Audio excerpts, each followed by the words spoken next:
Hər vaxtınız xeyir dəyərli izləyicilər. Reaksiya TV efirində siyasi reaksiya verilişinin növbəti canlı yayın buraxılışını izləyirsiniz. Hər birinizdən yayın bəyənərək paylaşmağı, eyni zamanda kanalımıza abunə değilsiniz, abunə olmanızı xahiş edəcəm. İrəliyən dəqiqələrdə çox maraqlı və gündəmdə həm ölkə, həm dünya gündəmində əsas yer tutan məsələləri müzakirə etməyə çalışacağıq. Deməli, studiyamızın qonağı Ümid Partiyası sədrinin birinci müavini Ənvər Ağazadə ilə söhbətimizi davam etdiririk. Ənvər bəy, salamlayıram sizi. Salam, xoş gördük. Deməli, irəliyən dəqiqələrdə Rusiya-Ukrayna cəbhəsindəki son vəziyyət 1363-cü gündür ki, müharibə davam edir, yeni informasiyalar var. Eyni zamanda ötən həftə yadda qaldı, deməli, cənab prezidentin Özbəkistana səfəri və orada digər Orta Asiya dövlətlərinin rəhbərləri ilə görüş və xüsusi bir məqam Azərbaycan Mərkəzi Asiya dövlət başçılarının məşvərət görüşünün tam hüquqlu iştirakçısına çevrildi. Təbii ki, danışacağıq irəliyən dəqiqələrdə bu istiqamətdə də. Daha sonra Türkiyənin qəzaya uğrayan təyyarəsi ilə bağlı yerli mətbuat nə deyir? Deməli, qəzanın baş vermə səbəbi ilə bağlı bir neçə versiya yeni, yəni bu günlərdə ortaya çıxıb, o məsələyə də toxunacağıq. İrəliyən dəqiqələrdə təbii ki, qeyd etdiyi məsələlər ətrafında.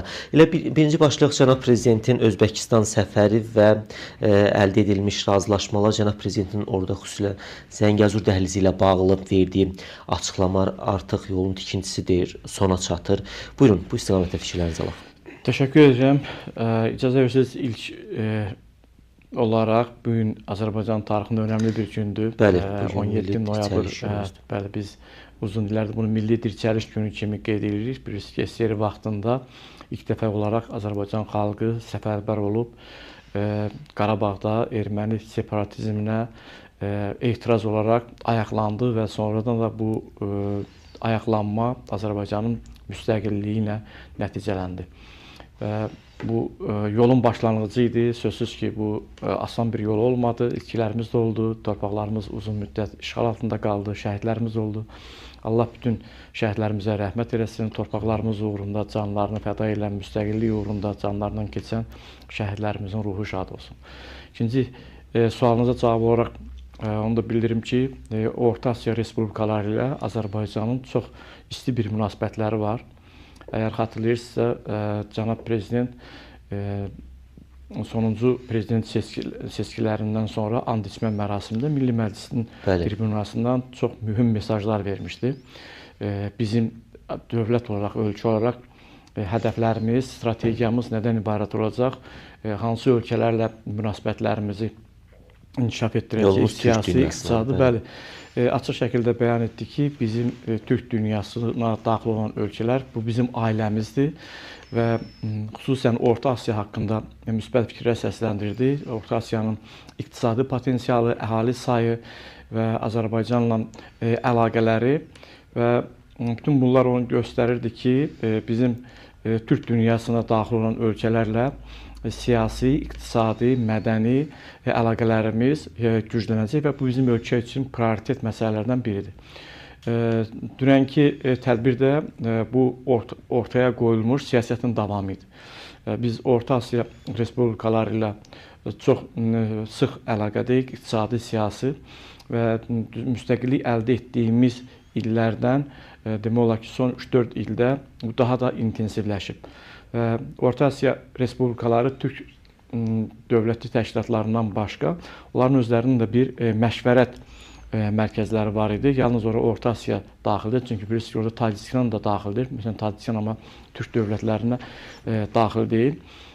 Cənab Prezident də dəvət olunub, orada tam hüquqlu Azərbaycanın da təmsil olması bu onu göstərdi ki, Azərbaycan da Orta Asiya Respublikalarının artıq bu təşkilatının bir hissəsidir, bir parçasıdır və ən önəmli hissələrindən biridir. Bu, digər tərəfdən də onu göstərir ki, Orta Asiyada ticarətin inkişafı, Çindən, biz orada prezidentlər hər biri ayrı-ayrılıqda çıxış etdi. Xüsusən Qırğızıstan prezidentinin çıxışı diqqət çəkən idi ki, Çindən başlayan böyük dəmir yolu Qırğızıstan, Özbəkistan və bu yolun sonu Azərbaycan və Zəngəzur dəhlizindən Türkiyə və Avropaya açılır. Yəni, Orta Asiya Respublikaları uzun müddət Rusiyanın demək olar ki, nəzarətində olub. Rusiya imkan verməyib ki, bu respublikalar öz potensiallarından istifadə etsinlər, müstəqil bir siyasət, iqtisadi siyasət həyata keçirsinlər.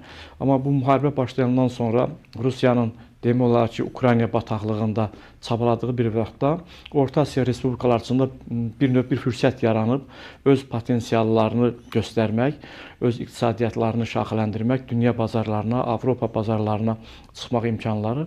Sözsüz ki, burada Azərbaycanın rolu çox mühümdür. Çünki onların yolu həm Azərbaycandan keçir, həm də Azərbaycanı onlar özlərinə bir örnək kimi götürürlər. Örnək apardığı müstəqil bəli, Azərbaycanın apardığı siyasət, uğurlu siyasət o respublikaları da ruhlandırır. Mən əminəm ki, bu inkişaf sürətlə davam edəcək və Zəngəzur dəhlizinin açılması ilə Çindən başlayan ticarət Orta Asiyadan keçməklə Azərbaycan, Ermənistan, Türkiyə və Avropaya qədər uzanacaq. Yəni Asiya ilə Avropanı bağlayan kommunikasiya xətlərinin üstündədir bu Mərkəzi Asiya ölkələri, o cümlədən də Azərbaycan. Və bu xətt iqtisadi bağlılıq gücləndikcə, inkişaf etdikcə ölkələr arasındakı münasibətlər də sürətlənəcək. Bilirsiniz ki, Qarabağda quruculuq işlərində də Orta Asiya respublikalarının Qazaxıstan, Özbəkistan, Türkmənistan, Qırğızstan, onlar da özləri əllərindən gələn bir dəstəyi verirlər. Türkmənistan məscid tikir Füzulidə, Qazaxıstanla Özbəkistan məktəb tikdilər. Yəni güman olunur ki, bundan sonraki proseslərdə də Orta Asiya respublikaları inkişaf etdikcə, iqtisadiyyatları gücləndikcə Qarabağdakı quruculuq işlərinə də öz dəstəklərini verəcəklər. Ən vacib olan məsələ burada saf bir niyyətdir. Bu niyyət artıq ortalıqdadır. Bundan sonra arzu edək ki, Orta Asiya respublikalarının, o cümlədən də Cənubi Qafqaz respublikalarının üzərində Rusiya bir qara bulud kimi kölgəsini salmasın. Rusiya ilə öz problemləri ilə məşğul olsun. Ona görə də bu ölkələr də öz iqtisadiyyatlarını inkişaf etdirsinlər, gücləndirsinlər, əlaqələrini möhkəmləndirsinlər. Və Orta Asiya həm də təbii ehtiyatlar baxımından çox zəngin bir bölgədir. Bilirsiniz ki, dünyada neftdən, qazdan çox artıq urana, minerallara, bilirsiniz, bu son günlər daha çox səslənən bir fikirdir. Nadir torpaq elementlərinə çox böyük tələbat var. Bu yataqlarda Özbəkistanda, Qazaxıstanda kifayət qədərdir, uran yataqları kifayət qədərdir. Əgər xatırlayırsınızsa, ilk bu Ukrayna-Rusiya müharibəsi başlayandan sonra Avropa ölkələri də diqqəti yaranmışdı Orta Asiya. Fransanın prezidenti də səfər etmişdi Qazaxıstana, Özbəkistana, Almaniyanın kansleri də. İndi Amerika Birləşmiş Ştatlarında da çox mühüm bir görüş keçirildi Orta Asiya respublikalarıyla birlikdə və sərmayələr cəlb olunacaq Orta Asiyaya. Yəni Orta Asiya bugün inkişaf bir xəttindədir. Uğurlu bir siyasətlə güman olunur ki, bu xətt də davam edəcək. Həm də başqa bir səbəblər də var. Orta Asiya respublikalarından bizi bağlayan ən mühüm məsələlərdən biri milli birliyimiz, dini birliyimiz, dil birliyimiz və ortaq talelərimiz. Yəni bu məsələlər çox önəmlidir. Mən xatırlayıram, biz 44 günlük müharibə vaxtında xüsusən Özbəkistan, Qazaxıstan sosial şəbəkələrində onlar aktiv insanlar Azərbaycanın uğurlarına necə sevinirdilər, necə izləyirdilər. Hər gün yəni Azərbaycan əhalisi ilə bərabər sosial şəbəkələrdə biz onun şahidi olurduq. Yəni biz əslində Türkiyə ilə bağlı bu ifadəni çox səsləndiririk. Sevinci sevincimiz, kədəri kədərimiz. Amma məncə bu ifadələri daha genişləndirmək lazımdır. Orta Asiya Türk respublikalarını da elə Türkiyə qədər özümüzə yaxın, dost, qardaş bilməliyik. Bəli, yayımızı davam etdiririk. Dəyərli izləyicilər, aktiv olmanızı xahiş edirəm. Türkiyədən söz düşmüşkən, qəzaya uğramış C-130 təyyarəsi ilə bağlı Türkiyənin yerli A-Xəbər telekanalında bir məlumat yayılıb. Türkiyə hərbi hava qüvvələrinə məxsus C-130 təyyarəsinin Gürcüstanda qəzaya uğraması iki mühərrikin ardıcıl sıradan çıxması nəticəsində baş verə bilər, deyir telekanalın yaydığı məlumatda. Kanal Müdafiə Nazirliyinə istinadən bildirib ki, təyyarəyə raket və ya PUA hücumu versiyaları faktiki təsdiqini tapmayıb. Uçuş zamanı mühərriklərdən birinin qəfildən işləmədiyi və pərvanənin qarşıdan gələn hava axınında idarə olunma sürətlə fırlandığı güman edilir. Bu təyyarənin idarə olunmasını çətinləşdirib. Bir müddət sonra digər qanatdakı mühərriklərdən biri yağ təzyiqinin saxlanılması sistemdəki nasazlıq səbəbindən sıradan çıxıb. Bu mühərrik sonunda vibrasiya səbəbindən korlanıb, qopmuş mühərrik hissələrinin gövdə və sükan sistemlərinə zərər verdiyi güman edilir. Bu nəticədə quyruq hissəsinin və təyyarənin kabinəsinin havadan ayrılmasına səbəb olub. Fövqəladə vəziyyət o qədər tez yaranıb ki, pilotlar sürətli olaraq təyyarəni sabitləşdirməyə çalışıblar və buna görə də təcili siqnal göndərməyə vaxt tapılmayıb. Türkiyədəki mütəxəssislərə təhvil verilən C-130 uçuş cihazlarının öyrənilməsi davam etdirilir. Xarici müdaxilə, raket zərbəsi və ya C-130-a PUA zərbəsi ilə bağlı nəzəriyyələr faktiki təsdiqini tapmayıb. Təyyarənin qalıqlarında hələlik baş verənlərin bu versiyalarını işarə edə biləcək heç bir deşilmə və ya partlayıcı yanma izi tapılmayıb. Deməli, ötən ilin dekabr ayının sonunda bizim məlum Azal təyyarəsi qəzaya uğrayanda elə hadisə yerində o göyərtədəki qəlpə deşikləri kənar müdaxilənin bir əsas göstəricisi oldu. Yəni həmin versiya üzərində dayanıldı. İndi təbii ki, bu məsələdə də müxtəlif versiyalar irəli sürüldü hadisənin ilk anlarından etibarən. Nə qədər real hesab edirsiniz bax hazırki açıqlamanı? Əslində bu mütəxəssislərin işidir. Buna daha dəqiq cavab vermir və ən vacib məsələ də qara qutunun oxunmasıdır. Bilirsiniz, təyyarələrdə ən vacib məsələlərdən biri qara qutuların oxunmasıdır və qəza haqqında və təyyarədə baş verən nasazlıqlar və son hətta pilotların danışıqları hamısı bu qeydlər qara qutuda aparılır. Yəni ki, tam verilən məlumatlara görə bu həftə tam yekunlaşacaq qara qutuların oxunması. Yəqin ki, ilk ehtimallardan biri budur. Amma sözsüz ki, bu təyyarənin havada 3 hissəyə ayrılması çox böyük bir şübhə doğururdu. Şəxsən mən elə düşünürdüm ki, yəqin ki, bu təyyarə vurulub. Yəni bu raketlə vurulub, ya PUA ilə vurulub, 3 hissəyə ayrılıb. Mən şəxsi qənaətim elə idi. Amma indiki məlumatlar onu göstərir ki, bu mütəxəssis rəyləri əsasında verilən məlumatlardır. İnandırıcı görsənir. Yəni elə bir mühərrikin sıradan çıxması və onun 3 hissəyə bölməsi. Çünki ilk versiyalarda bu vardı. Təyyarə əgər mühərrik sıradan çıxsa, demək qəzaya uğrayıb yerə çırpılandan sonra parçalara bölünə bilər. Amma biz göydə bölündüyünü gördük. Yəni bu çox aydın çəkilmişdi. Burada bölünməsinə səbəb ola bilən amillər, ehtimallar irəli sürünürdü. İldırım çaxması ilə ola bilərdi bu ildırım vurması ilə, amma həmin hava şəraiti çox normal idi. Yağışlı hava deyildi, ildırım çaxması ehtimalı 0 idi. Başqa təyyarənin göyərtəsində hansısa bir partlayıcı maddənin təxribat xarakterli, terror xarakterli quraşdırılması ehtimalı var idi. Bu da təksib olunurdu, çünki təyyarə həmin gün Türkiyədən gəlmişdi, təxminən Gəncə aeroportunda 1 saat yarım müddətdə qalmışdı və tam nəzarətdə. Bu da mümkün deyildi. Ona görə versiyalardan biri təyyarənin havada 3 hissəyə bölünməsini ən inandırıcı görsənənlik xarici müdaxilə idi. Bəli. Amma xarici müdaxilənin də əlamətləri yox idi. Siz də indi xatırlatdınız, bizim dekabrın, ötən il dekabrda baş verən 24-ndə baş verən təyyarə, mən onu heç vaxt qəza demirəm, təyyarə vurulması ilə bağlı, çünki vurulmuşdu təyyarə. Xarici müdaxilə də yox idi. Yəni raketlə vurulanda təyyarənin göyərtəsində bir yanma, bir xarici iz olardı. Ona görə çox müəmmalı idi bu təyyarənin qəzasının bu şəkildə olması. Adətən biz belə qəzaları çox görmüşük, tarixdə də var. Çox araşdırırıq, yəni baxırıq, adətən təyyarə yerə düşəndən sonra o parçalanır. Amma havada parçalanması çox böyük şübhələr yaradırdı və qeyd etdiyim kimi, şəxsən mən elə güman edirəm ki, bu təyyarəyə xarici müdaxilə olub, raketlə vurulub ya PUA ilə vurulub. Amma indiki məlumatlar onları təksib edir. Yəqin ki, elə bu həftə ərzində tam açıq məlumatlar veriləcək. Yəni vurulması baxımından da ehtimallar çox az idi. Yəni təyyarənin havada 3 hissəyə bölünməsi, onun vurulması ehtimalını ortalığa çıxarırdı. Amma Azərbaycanla Gürcüstan sərhədində, Gürcüstan üzərində bu təyyarəni kim vura bilərdi? O ehtimallar da, çünki müharibə yoxdur. Başqa hava məkanı olsaydı daha inandırıcı. Bəli. Məsələn, biz Ermənistan hava məkanından uçsaydı, bəlkə də biraz daha çox şübhə eləyərdik ki, Rus ordusu var orada. və yaxud Ukrayna yaxınlığından keçsəydi və Rusiya ərazisində olsaydı, bunu müharibə ilə əlaqələndirərdi. Eyni Azərbaycanın keçən ilki hadisəni müharibə ilə əlaqələndirdilər, Ukrayna PUA-ları ilə əlaqələndirdilər. Yəni bu versiyalar çoxdur.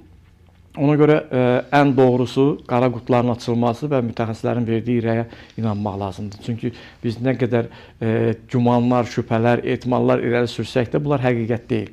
Ən doğrusu olan qara qutunun məlumatları və mütəxəssislərin verdiyi rəydir. Yəni ki, bu həftə sonu Türkiyə mətbuatının yaydığı məlumata görə bu həftə sonu yekunlaşacaq bu proseslər və bu şübhələrə də bir aydınlıq gətiriləcək. Bəli, deməli efirimiz davam edir. 1363-cü gündür ki, müharibə Rusiya-Ukrayna cəbhəsində davam edir və yeni informasiyalar var. Finlandiya sərhəddində, Finlandiyanın Rusiya ilə sərhəddinə yaxın ərazidə geniş bir artilleriya təlimlərinə start verilib. Finlandiyanın şimalında Rusiya sərhəddindən 100 km aralıda Norter Spike 225 adlı artilleriya təlimi başlayıb. RIA Novosti məlumatı yayıb.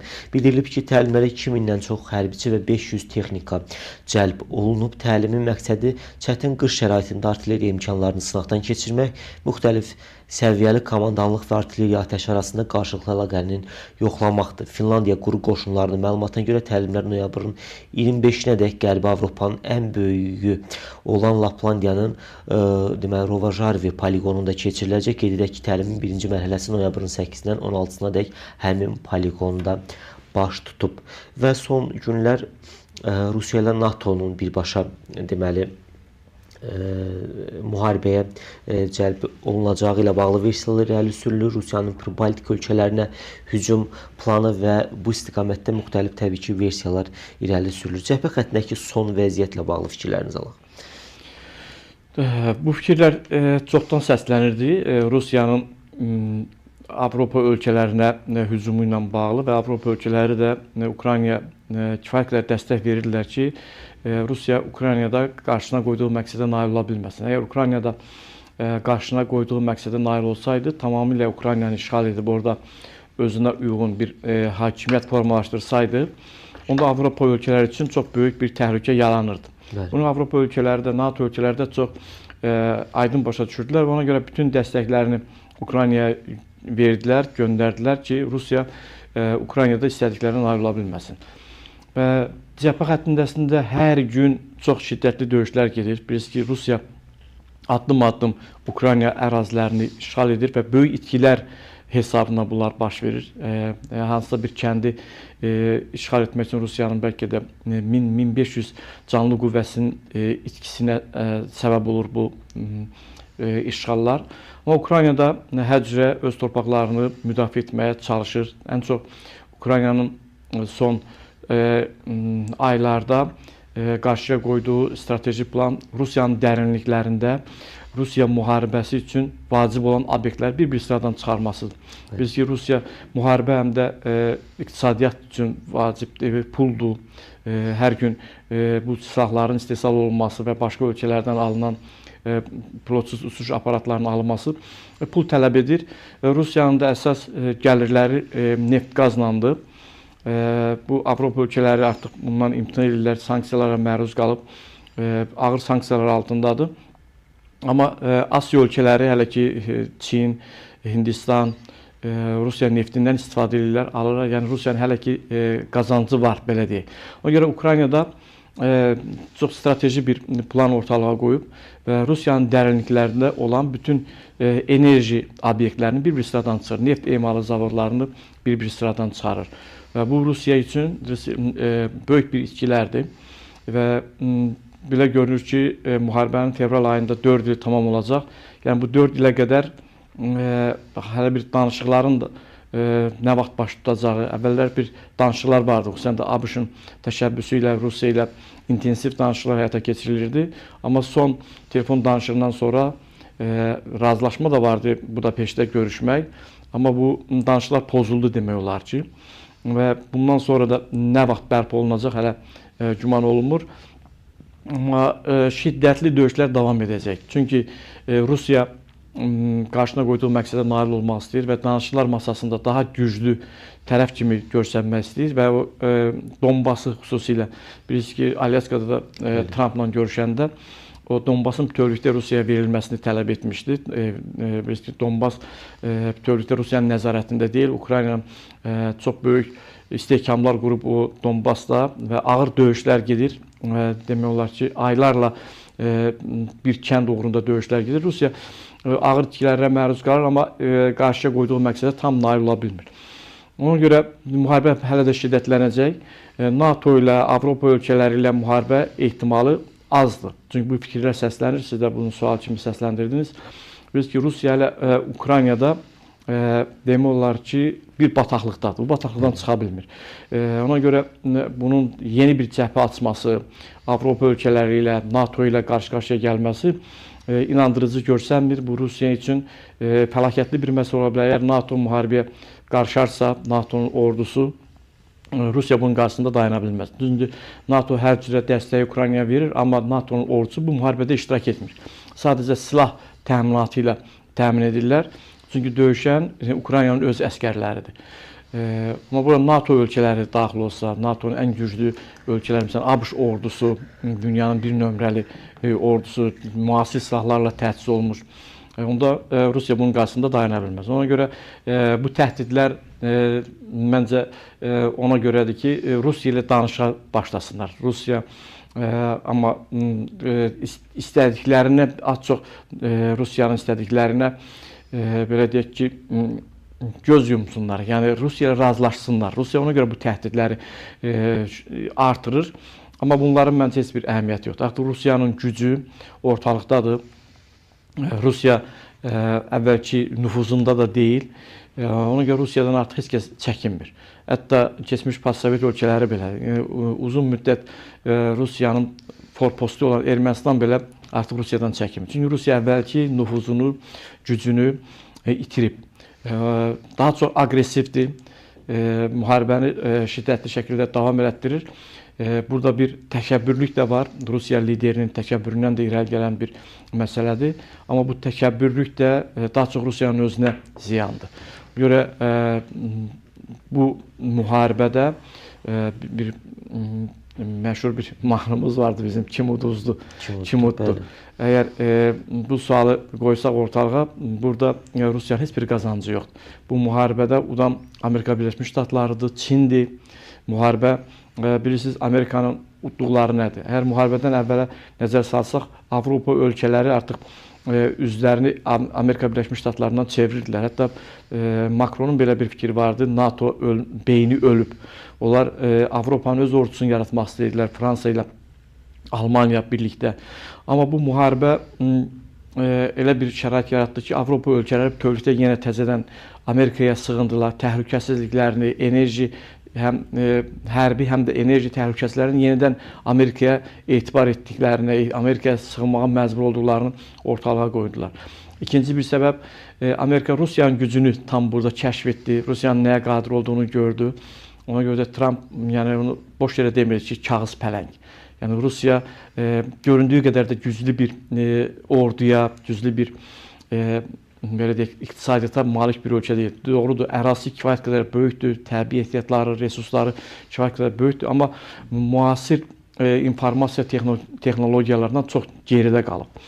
Rusiya uzun müddət, təsəvvür edin, sanksiyalara məruz qalmış İrandan şahid pualarını alır. Rusiyanın özünün belə puaları yox idi. Rusiya SSR-dən qalma ağır silahlara üstünlük vermişdi.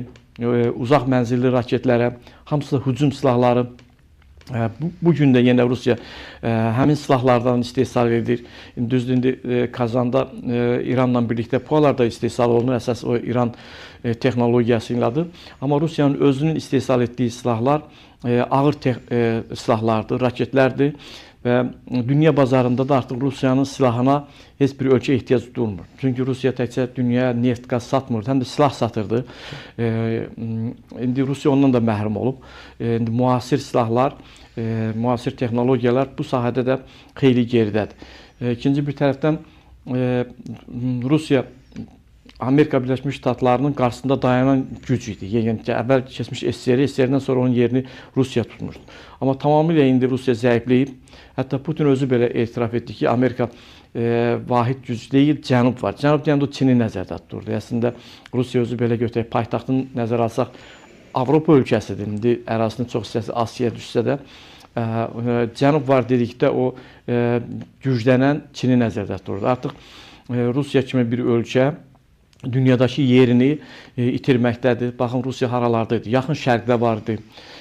Rusiya demək olar ki, Orta Asiya, bəlkə elə biz verilişimizin əvvəlində Orta Asiya ilə bağlı danışdıq. Tamamilə Rusiyanın nəzarətində idi. Cənubi Qafqaz Rusiyanın nəzarətində idi. Yəni, belə deyək, dünyanı Amerika Birləşmiş Ştatları ilə birlikdə nüfuz dairəsinə bölmüşdü. Amma indi Rusiya öz sərhədləri içərisində çəkilib. Keçmiş, hətta öz qonşuları belə Rusiyadan üz çevirirlər və haqlıdırlar. Çünki Rusiya münasibəti tamamilə fərqli bir münasibətdir. Həmişə qorxu altında əzməklə o ölkələri öz yanında saxlamağa çalışırdı. Sözsüz ki, bu siyasət uğurlu bir siyasət deyildi. Fürsət yaranan kimi də bu ölkələr öz müstəqil siyasətlərini aparmağa çalışırdılar və buna da nail olublar. Ona görə bu müharibə hələ davam edəcək. Çünki bilirsiniz, bu Trump'ın Çin sədri ilə görüşündən sonra bir açıqlaması oldu ki, hələ qoy döyüşsünlər. Yəni, döyüş biraz da gücdən düşməlidir. Bəli, bu əslində Çinin də marağına uyğundur. Əslində bu müharibəni kim dayandıra bilər? Məsələn, nüfuzuna görə, dünyadakı yerinə görə Trump. Əslində Trump da əvvəl həqiqətən də müharibəni dayandırmaq üçün bir təşəbbüslər göstərdi. Özünün də bir iştahası vardı, Nobel sülh mükafatı alsın. Mükafatını ona vermədilər. Sonra həvəsdən düşdü. Həvəsdən düşdü, bəli, indi heç istəmir. İndi həm də maraqlarına uyğundur. Birincisi, qeyd etdiyim kimi, Rusiya kifayət qədər nüfuzdan düşür, gücünü itirir. Rusiyanı tamamilə kəşf etdi. Heç nəsiz Rusiyanın nəyə qadir olduğunu bildi. İkinci bir məsələ, Rusiyaya sanksiyalar tətbiq edir. Avropa ölkələri Rusun neftini, qazını ucuz qiymətə alırdı. İndi Amerika özü sıxılmış qazını Avropa ölkələrinə baha qiymətə satır. Silahını satır. Hətta Biden vaxtında yardım edirdi Amerika Birləşmiş Ştatları Ukraynaya. Əsas yardımçılarından biri bu idi. Trump tamamilə onu dayandırdı. Bəli. Avropa ölkələrinə şərt qoydu. İstəyirsiniz dəstək verin, istəyirsiniz dəstək verməyin. Biz okeanın o bir tərəfindəyik. Rusiya sizin üçün təhlükə yaradır. İndi Avropa ölkələri hamısı özünün ümumi-daxil məhsulunun 5%-ə qədər yardımı artırmağa söz verirlər. NATO büdcəsinə yardım artırmağı. Amerika Birləşmiş Ştatlarının silahını alıb Ukraynaya dəstək verirlər. Yəni, Amerika Birləşmiş Ştatları bu müharibədən kifayət qədər qazanc götürür. Ona görə biznesmen olan Trump bir o qədər də həvəsli olmayacaq bu müharibə tezliklə dayansın və bu müharibə o vaxt dayanacaq ki, tərəflərdən biri tamamilə gücsüzləşəcək. Artıq Rusiya nə qədər belə deyək ki, iddia ortalığa qoysa da, təkəbbür göstərsə də, bu müharibə Rusiyanın da sonunu yaxınlaşdırır, Rusiyanın da çöküşünü yaxınlaşdırır və Rusiyanın içərisində də bir problemlər başlayacaq. Müharibə uzandıqca, iqtisadiyyat çökdükcə, əhalinin təminatı aşağı düşdükcə, təsəvvür edin, 1-2 ay orada pensiyalar verilməsə, o bütün pensionerlər Kremlin qabağına yığışacaqlar. Ona görə Amerika Birləşmiş Ştatları da elə baxmayaraq ki, Çin Rusiya ilə güya ki müttəfiqdir. Çin də dünyanın ən iki böyük super gücünün marağına uyğundur ki, Rusiya tamamilə zəifləsin və zəifləşmiş Rusiyanın sərvətlərindən, imkanlarından öz maraqları üçün istifadə etsinlər. Ona görə müharibə davam edəcək. O vaxt dayana bilər ki, Rusiya bu həqiqəti dərk edə, müharibənin dayandığını bəyan edir ki, müharibə dayanır, Ukrayna ilə danışıqlara gələ və iddialarından əl çək. Əgər bu iddialarından əl çəkməsə, müharibə davam edəcək. Çünki Ukraynaya dəstək verən güclər Ukraynanın məğlub olmasının heç vaxt razı olmayacaqlar. Çünki Ukrayna məğlub olsa, ola bilər ki, bəli, hədəf Avropa ölkələri özləri üçün təhlükədir. Ona görə bütün güclərini Ukraynaya verəcəklər ki, Ukrayna bu müharibədə məğlub olmasın. O baxımdan, əgər dayanması, yenə deyim ki, bir şərtlə dayana bilər ki, Rusiya həqiqəti dərk etsin, başa düşsün ki, yanlış bir addım idi Ukraynaya hücum etmək, özünü bataqlığa salıb, iddialarından geri çəkilib Ukraynaya barışa bilər. O da mümkün deyil, o da real görsənmir. Əslində, baxın, Rusiyanın siyasəti nə olub? Həmişə elə Cənubi Qafqazda da Ermənistanla Azərbaycan arasında parçala hökm sülh siyasətini həyata keçirib, düşmənçilik yaradıb iki xalq arasında, sonra özü hakim rolunda çıxış edib bu xalqlar arasında və bu münaqişədən istifadə edib Cənubi Qafqazdakı maraqlarını həyata keçirmək üçün. Müəyyən vaxt Ermənistanda hətta ordusunu da yerləşdirib, istədiyi kimi təsir göstərib. İndi artıq bu məsələlər Rusiyanın öz başında çatlayır. Azərbaycanla Ermənistanı necə düşmən etmişsə, indi öz qardaş xalqı ilə, öz Slavyan xalqı ilə düşmənçilik yarandı. Biz nə qədər burada itkilər oldu, insanlar, ailələr övladlarını itirdilər. Bu uzun müddət bu münasibətlərin yaranmasına uzun müddət lazım olacaq. Yəni Rusiyada hakimiyyət gərək dəyişikliyi ola, Rusiyanın bugünkü idarəçiliyindən tamamilə imtina edə və bu yanlışlara görə Ukraynaya kompensasiya edir. Bəlkə ondan sonra bir münasibətlər normallaşa bilər. Amma elə bir şərait yaranıb ki, Rusiyanın bu da ən böyük səhvidir.